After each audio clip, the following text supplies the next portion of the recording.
With Darcy Findlay and the Nepean Raiders, I believe fourth meeting between the two teams this season. The Raiders have won 2 out of 3.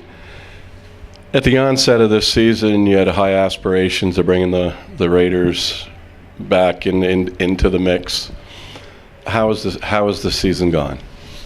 I think at the start of the year it's up and down, and unfortunately we went on a 7 or 8 game slide, and we learned a lot of things about our team, a lot of things within the locker room, and made some changes because of it. But at the same time, we're 6 points back of 7th place, and we'll take it one day at a time. But our second half of the season schedule, there's a lot of games that can still be played, and the vibes are really good right now within the team locker room. So, I wouldn't be counting us out if I were anybody.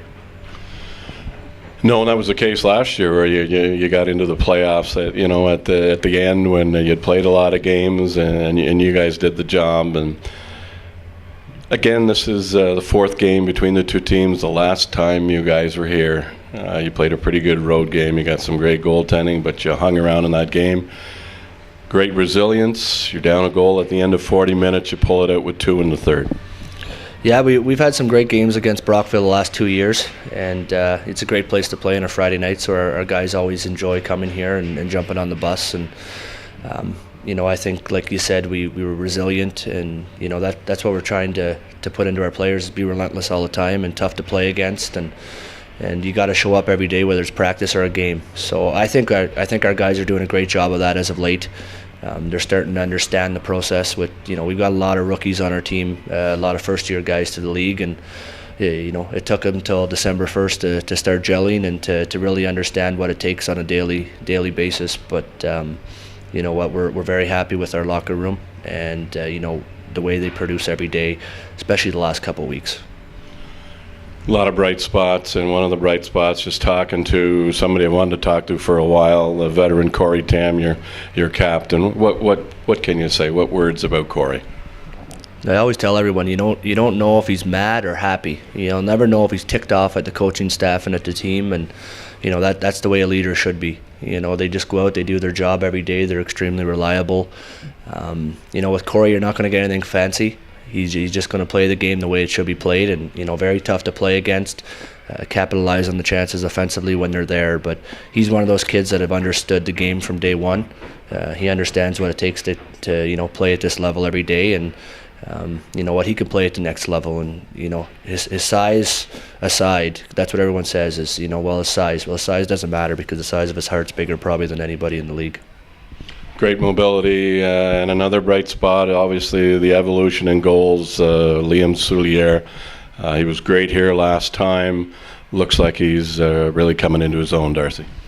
We tried to get him all summer, and he chose a different route down in the States, and we were fortunate at the end of September that he moved back home. So he's been great for us. Our guys play with so much confidence when he's in the net, and he stops a lot of pucks. And that 7 or 8 game slide we were on, it could have been a lot worse than it was if it wasn't for Liam. And I think he was still the first star of the month, the Gong Show first star of the month, even without winning a hockey game.